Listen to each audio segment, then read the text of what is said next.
Well, I sort of started by giving a broad description of climate initiative. Really, this is 1 year planning effort. And we talk a lot about campus operations and decarbonization, but my job really is less about trying to make the campus itself more sustainable, which is really cool. I want to about this place. But I also feel really strongly that, you know, we can be carbon neutral as all we want, but our impact in the world is bigger than that. You know, we're not going to solve climate change just by this one campus, doing the right thing. We should do that. And that our academics, like you all come here because you are scholars and you're understanding and learning and thinking. And so the climate justice initiative really is about reshaping our academic development so that my goal is that every single person that comes here knows something about climate change. To me, it doesn't matter what they're studying, that's our moral responsibility. So what Rachel and I have been doing this year is having large group, like 25 to 30 people, discussions with faculty primarily and staff about what the research is about, what they're interested, what they're students. And part of that focus is because of course we need faculty on board to come up with classes, right? And so, but I'm also really glad that we shifting gears and have been helping shift gears and seeing on this initiative so that I can engage students and sort of start to test these ideas out and think about things I haven't heard about. But it's going to also help create a student advisory group so that we can continue to have ways student so I wanted to sort of start by testing a couple things I've heard so far. And these are so preliminary, like I don't know you can do a testing class together or you're not going to be a class, right? Not on this. One thing I heard is that faculty, at least, are really feeling a sense, I would say moral obligation at this point. It's pretty intense. Because when we talk about like, what should our goals be?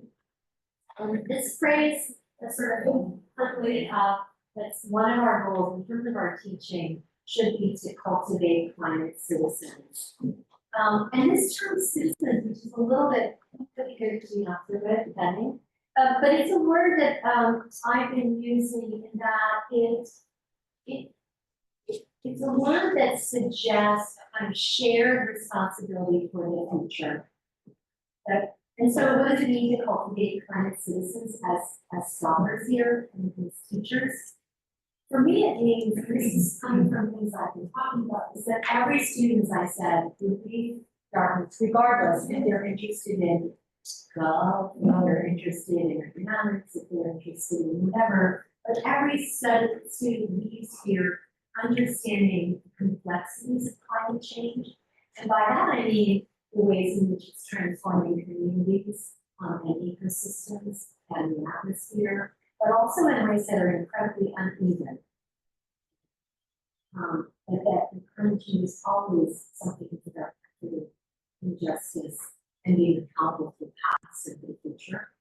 So understanding that complexity is part of cultivating climate citizenship.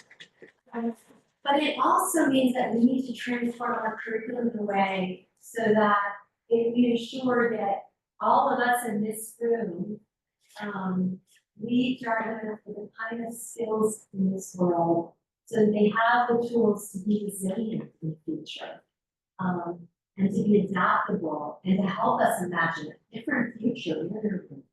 And this is not like Rosie saying that putting on other people. It really is about like, what do we all need to be in this world? And what do we all need to imagine a different potential world? So that's what I think an overall goal would be. And I love feedback on the terms, on the poll, etc. The other thing that I've heard a lot is one thing that can make Dartmouth unique is the approach we take to cultivating climate citizens. And that approach has 4 parts to it so far. One is come up with ways to make it easier for people to have a flexible curriculum, right? I mean, that's hard. I mean, we have these, but take classes that are co-taught. Like, isn't it cool to take a class that a humanities scholar and a science scholar is teaching together so that we can actually grapple together in a room with the wicked problem that is climate change. So to facilitate what I'm saying, cross-campus collaborations. The second thing that I hear a lot about is kind of like leaning into our sense of place. Most of us came to Dartmouth, including myself, because I really value what a liberal arts education does. You know, we're a place that does interdisciplinarity. We're one of the top colleges in the country. We're small. That smallness is a benefit in some ways, it's not. But like, we're also like in a rural landscape, rural New England landscape. So don't hide from that, but make it part and central of what we do in terms of climate change scholarship and teaching. The other part of our sense of place to me is that, you know, we are a college that was founded on a commitment to Native American students and scholarship. And that commitment has been flawed and problematic, but we have recommitted ourselves to that. And that needs to be central to this commitment to climate change too. We know that rural communities and indigenous communities are on the front line of climate change. Our climate change strategy has to have that. The third part of our approach is transforming the campus into a lab. Make it possible and pleasurable to go up to the second college grant for 2 weeks with a writing in nature class. Wouldn't that be awesome? So think about how we can do that, put money into that. And the fourth thing I'm thinking about is, I don't know what to call it, I'm calling it scaling up and out at this point. You know, we're a place that is famous for our international experiences, our, you know, our foreign study programs. All of us, including myself, I've been working with Lady Art Development over 15 years. We all have international partnerships and we send students from around the world. And this question is like, well, how does climate change and sustainability fit woven into that? How do we rethink those international experiences in ways that are comparable to climate change too? And so I think that's the fourth thing that we're in terms of our approach. The last thing is always at Campus's lab. I talked about that already. The way we're really thinking about that is about these decarbonization efforts. Is there a way for students to learn from what we're doing here and be a part of it? The organic farm, we talked about that, and talked about second college earlier. So here's some sample recommendations that I would love. I won't be back in all of this, but I think you're great about rules. One is, I've heard a lot of things about a kind of interdisciplinary climate studies major.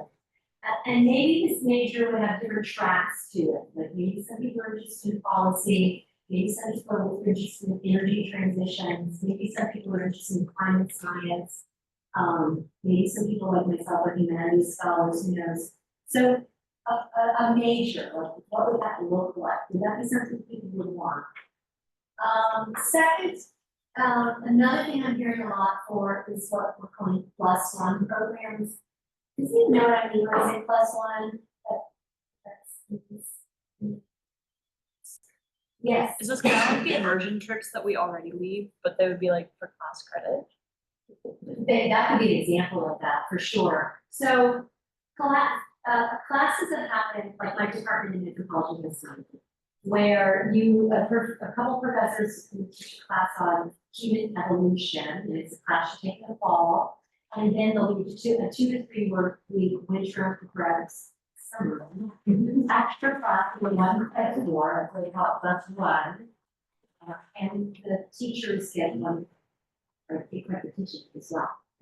But we can certainly see ways in which, like the fantastic programs that the sustainability office could work, perhaps be transformed into things that we apply for too, if they're hooked to a class. So one way we're like, how could we be different? When the students come here, we all have like these kind of classes. You could go to setting college character sheets, you could go on an international experience, you could do other things, so how can we support this within the students? So is there interest by students for that? What about a plan as a student to distribute it? Like if our goal is like every single person meets here, and some kind of sense of it, how do we make sure that happens? And then these campuses lab activities, are the first sort of recommendations that we're looking at. So I think I'll leave it to that. I think there more, Rachel, that's the version, on all those four kind of areas that we're going to ask for all put on today, but maybe just one question for you, Laura. So we touched on it a little bit, but in this CFI process, how does input, whether from faculty or from students today, like how is what is being shared woven into the ultimate outcome? Yeah. Well, it's a messy process. So, you know, I am an anthropologist, so the way I work is really like intense listening to a lot of people, and that's what I've been doing, and this is another opportunity. And then I take notes on that, and then we just start reading the things that emerge into, like, when I hear over and over again, we need this, we need that, we need to, we need a building at the second college grant, we need a building at the second college grant. We need to hire faculty who teach energy and environmental policy, and we have that. When I hear that enough of those things that kind of rise up, we start to put them in recommendations. And then anyone who's been at any of these meetings, including all of you here, we will have these recommendations on a platform, and we would love and welcome more feedback that way too. Yeah, thanks. So it is a very iterative process, and these ideas that you see posted around Wednesday didn't come from nowhere. They come from a lot of these really careful conversations and even more so than talking listening. So what we're doing today is another part of that, which is really exciting. And thanks to Laura for being here and allowing us to open this opportunity to students. It doesn't work for students to go to work. Yeah, and I guess with that caveat, none of these are for sure yet, but it's sort of if there's enough enthusiasm for them, or if we should tweak them or modify them, like now is the time to tell us that basically. And it's not even here, like, what do you want to see?